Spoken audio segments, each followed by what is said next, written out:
Hello and welcome to infinity learning academy. বন্ধুরা, আজকের ক্লাসে আমরা গুরুত্বপূর্ণ কিছু জিকে প্র্যাকটিস করব। সো ফার্স্ট কোশ্চেন, বিশ্ব জনসংখ্যা দিবস পালন করা হয় কবে? বিশ্ব জনসংখ্যা দিবস পালন করা হয় 11ই জুলাই। হলদিঘাটের যুদ্ধ কত সালে হয়েছিল? হলদিঘাটের যুদ্ধ হয়েছিল 1576 খ্রিস্টাব্দে। তার সাথে সাথে আমরা কিছু আরও যুদ্ধ আলোচনা করে নেব। হলদিঘাটের যুদ্ধ 1576 খ্রিস্টাব্দে কার কার মধ্যে হয়েছিল? রানা প্রতাপ ও আকবর। সেখানে আকবর জয়ী হয়েছিল। সেন্ট থামের যুদ্ধ ফরাসি বাহিনী ও আনোয়ার উদ্দিন, সেটা হয়েছিল 1746 খ্রিস্টাব্দে এবং জয়ী হয়েছিল ফরাসি বাহিনী। পলাশির যুদ্ধ হয়েছিল 1557 খ্রিস্টাব্দে সিরাজউদ্দৌলা এবং ইংরেজদের মধ্যে, ইংরেজ জয়ী হয়েছিল। পানিপথের তৃতীয় যুদ্ধ হয়েছিল 1761 খ্রিস্টাব্দে আহমদ শাহ আবদালি ও মারাঠা, যেখানে আফগানরা আহমদ শাহ আবদালি জয়ী হয়েছিল। বক্সারের যুদ্ধ হয়েছিল 1764 খ্রিস্টাব্দে মুসলিম যৌথ বাহিনী ও ইংরেজ জয়ী হয়েছিল। তারপর মহীশূরের প্রথম যুদ্ধ 1767 থেকে 1769 খ্রিস্টাব্দ পর্যন্ত হয়েছিল। ইংরেজ ও হায়দর আলী জয়ী হয়েছিল। নিচের কোন সমুদ্র স্রোতটি শীতল? নিচের কোন সমুদ্র স্রোতটি শীতল? পেরু স্রোত। ব্রাজিল স্রোত উষ্ণ, ল্যাব্রাডার স্রোত শীতল, ফকল্যান্ড স্রোত শীতল, উপসাগরীয় স্রোত উষ্ণ, উত্তর ও দক্ষিণ নিরক্ষীয় স্রোত উষ্ণ। পূর্ব মধ্য রেলের সদর দপ্তর কোথায় অবস্থিত? পূর্ব মধ্য রেলের সদর দপ্তর হাজিপুর। আমরা সব সদর দপ্তরগুলো আলোচনা করে নেব। দক্ষিণ রেলওয়ের সদর দপ্তর চেন্নাই, উত্তর রেলওয়ে সদর দপ্তর নিউ দিল্লি, পূর্ব রেলওয়ে সদর দপ্তর কলকাতা, পশ্চিম রেলওয়ে সদর দপ্তর চার্চগেট মুম্বাই, মধ্য রেলওয়ে সদর দপ্তর মুম্বাই। সো এখানে মনে রাখতে হবে পশ্চিম রেলওয়ে চার্চগেট মুম্বাই আর মধ্য রেলওয়ে মুম্বাই। উত্তর পূর্ব রেলওয়ে গোরখপুর,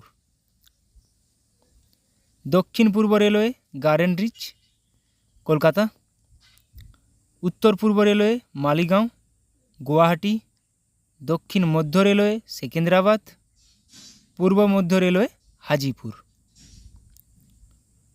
উত্তর পশ্চিম রেলওয়ে জয়পুর, দক্ষিণ উপকূল railway Visakhapatnam, Kolkata metro railway Kolkata, দক্ষিণ পশ্চিম রেলওয়ে হুগলি,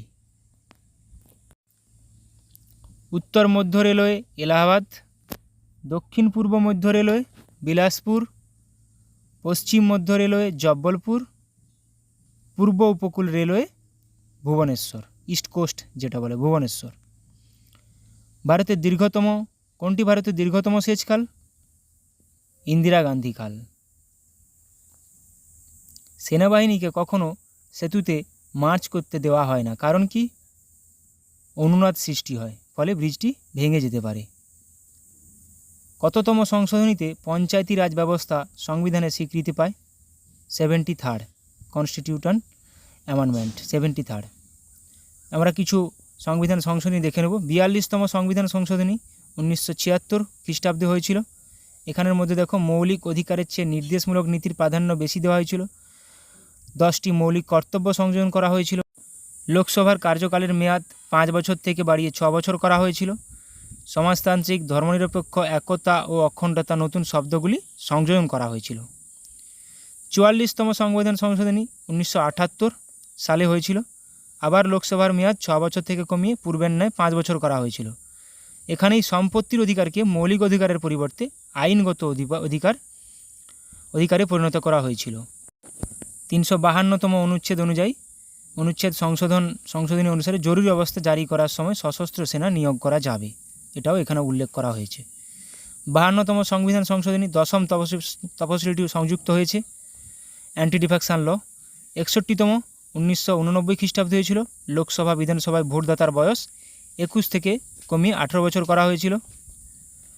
69তম সংবিধান সংশোধনী 1991 খ্রিস্টাব্দে দিল্লিকে জাতীয় রাজধানী অঞ্চল হিসেবে ঘোষণা করা হয়েছিল।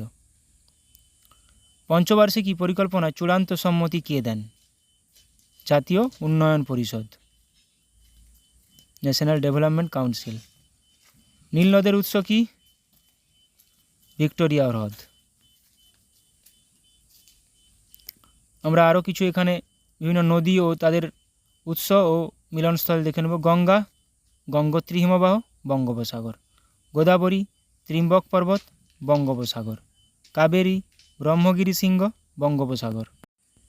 মহানদী, সিয়াওয়ারা উচ্চভূমি, বঙ্গোপসাগর। কৃষ্ণা, মহাবালেশ্বর শৃঙ্গ, বঙ্গোপসাগর। ব্রহ্মপুত্র, চেমায়ুংদুং হিমবাহ, বঙ্গোপসাগরে পতিত হয়েছিল। নর্মদা, অমরকণ্টক শৃঙ্গ, খাম্বাদ উপসাগর। সবরমতী, আরাবল্লী পর্বত থেকে উৎপত্তি, খাম্বাদ উপসাগরে পতিত হয়েছিল। মাহি, বিন্ধ্য পর্বত, খাম্বাদ উপসাগর। আমরা এখানে জানি নর্মদা, সবরমতী, মাহি তিনটি পশ্চিম বাহিনী নদী।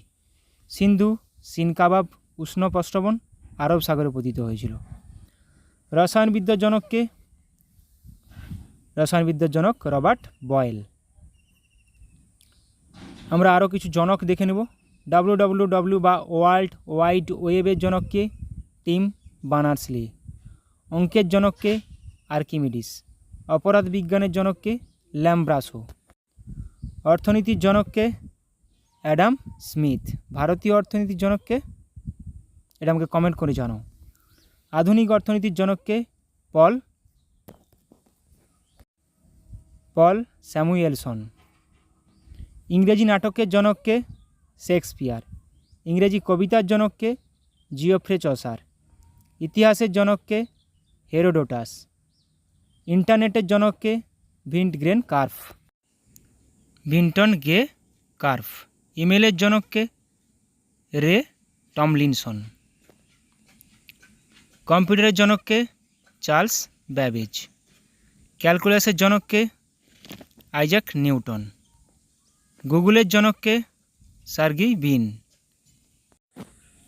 চিকিৎসা বিজ্ঞানের জনককে? ইবনে সিনা। জীববিজ্ঞানের জনককে? অ্যারিস্টটল। বাংলা উপন্যাসের জনককে? বঙ্কিমচন্দ্র চট্টোপাধ্যায়। বাংলা কবিতার জনককে?